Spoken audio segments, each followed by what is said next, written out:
సందర్భాన్ని మనం చూసాం. హ్మ్. అలాగే తెలంగాణలో సామాజిక, ఆర్థిక కుల సర్వేని అయితే చాలా పకడ్బందీగా నిర్వహించాము. ఏ తప్పు జరగలేదని చెప్పి సీఎం రేవంత్ రెడ్డి అంటున్నారు. ప్రధాని మోదీ, మాజీ సీఎం కేసీఆర్ దాన్ని కోల్డ్ స్టోరేజ్‌లో పెట్టే ప్రయత్నం చేస్తున్నారంటూ కూడా ఆయన విమర్శలు చేశారు. అలాగే ప్రధాని కులంపై కూడా ఆయన విమర్శలు చేయడం జరిగింది. సరే ఎలా చూడాలి? తెలంగాణలో కులగణన, ఎస్సీ వర్గీకరణ చాలా పకడ్బందీగా చేశామని సీఎం చెప్తున్న నేపథ్యంలో బీఆర్ఎస్ కూడా చాలా విమర్శలు చేస్తుంది. అలాగే కేసీఆర్ చేసిన సర్వేను కూడా కాకి లెక్కలు చూపించారు అందులో అంటూ కూడా సీఎం రేవంత్ రెడ్డి చెప్పడం జరిగింది.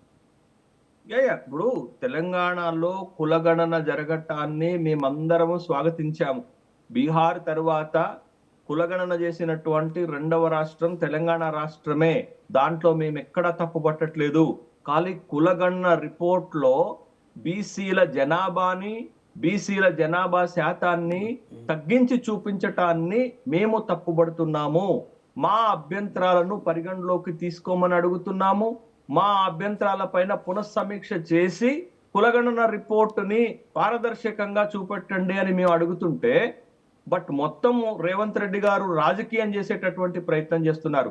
అదే ఈ కులగణన రిపోర్ట్ లో ఇప్పుడు 2015లో తెలంగాణ రాష్ట్రం వచ్చిన తర్వాత జరిగినటువంటి సమగ్ర కుటుంబ సర్వేలో బీసీలు 51% ఉంటే, ఇప్పుడు చేసినటువంటి కులగణన రిపోర్ట్ లో బీసీలు 46% ఎట్లా తగ్గుతారు? 5 నుండి 6% బీసీలు 10 సంవత్సరాల తర్వాత ఎట్లా తగ్గుతారంటే దానికి సమాధానం ఉండదు. తర్వాత రాష్ట్ర జనాభా విషయంలో అసంబద్ధంగా ఉంది. 3,54,00,000 మంది మాత్రమే రాష్ట్ర జనాభా ఉన్నారని కులగణన రిపోర్ట్ లో చూపెడుతున్నారు. వాస్తవంగా రాష్ట్ర జనాభా 4,20,00,000 ఉండాలా. మరి 60 నుండి 70 లక్షల జనాభా ఎటుపోయింది అని మేము అడుగుతుంటే దానికి సమాధానం ఉండదు. అరే లేని అగ్రవర్ణాల జనాభా శాతాన్ని 15.79% ఎట్లా చూపెడుతున్నారు? ఈడబ్ల్యూఎస్ రిజర్వేషన్లకు మద్దతుగా చూపెడుతున్నారా అంటే దానికి సమాధానం ఉండదు. అంటే కులగణన రిపోర్ట్ లో ఉన్నటువంటి అభ్యంతరాలను మేము లేవనెత్తితే ప్రభుత్వము చాకచక్యంగా ఏం చేస్తుందంటే దాని రాజకీయ రంగు పొలుముతుంది. రాజకీయ రంగు పొలిమి రాజకీయంగా చేసేసి కేసీఆర్ పైన, నరేంద్ర మోడీ పైన విమర్శలు చేస్తే మాకేమొస్తుందండి? మేము కులగణన రిపోర్ట్ లో ఉన్నటువంటి విషయాలపైన అభ్యంతరాలు వ్యక్తం చేస్తున్నాం. ఆ అభ్యంతరాల పట్ల మాకు సహేతుకమైనటువంటి వివరణ ఇవ్వాలి, మమ్మల్ని కన్విన్స్ చేయాలి. అట్లా లేకుండా ఏకంగా ముఖ్యమంత్రి గారు ఏం చేస్తున్నారు? కేసీఆర్ ని, నరేంద్ర మోడీని అడ్డం పెట్టుకొని కులగణన బాగుందనేటటువంటి చెప్పే ప్రయత్నం చేస్తున్నారు. రాజకీయాలతో మాకేం సంబంధం అండి?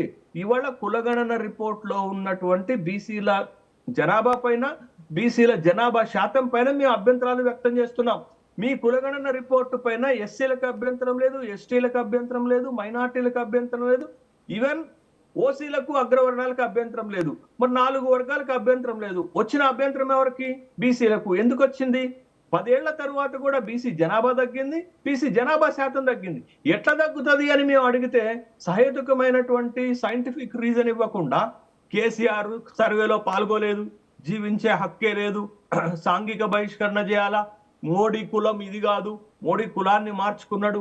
బట్ మోడీ కులాన్ని మార్చుకున్నా మాకు ఏం సంబంధం? మా కేసీఆర్ సర్వేలో పాల్గొకపోతే మాకు ఏం సంబంధం? దాన్న మేము అభ్యంతరాలు వ్యక్తం చేసింది.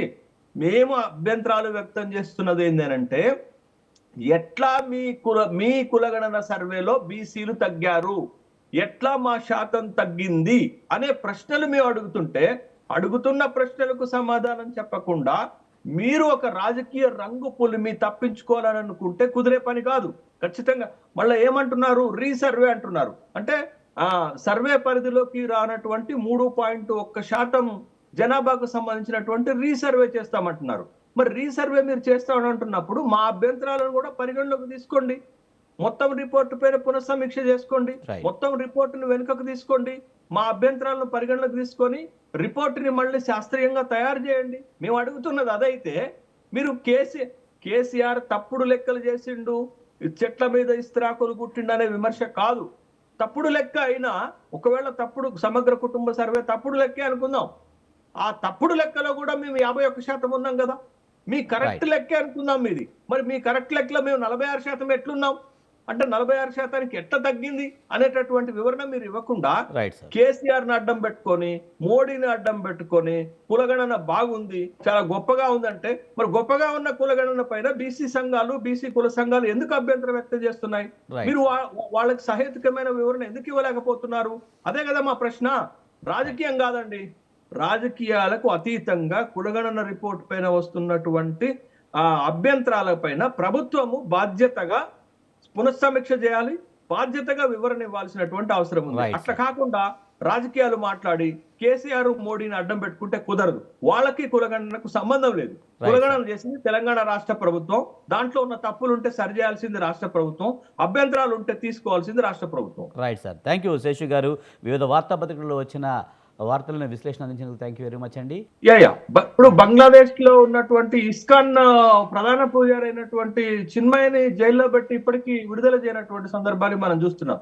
అంటే బంగ్లాదేశ్ లో జరుగుతున్నటువంటి పరిణామాలన్నీ కూడా at the same time Bangladesh మాజీ ప్రధాని షేక్ హసీనా కూడా భారతదేశంలో తలదాచుకోవటం, ప్రవాసీగా ఉండటం కూడా బంగ్లాదేశ్ కు నచ్చట్లేదు అనేటటువంటి విషయాన్ని గమనించాలి. బట్ ట్రంప్ మోడీ సమావేశంలో ఈ ప్రస్తావన కూడా వచ్చిన సందర్భాన్ని మనం చూసాం.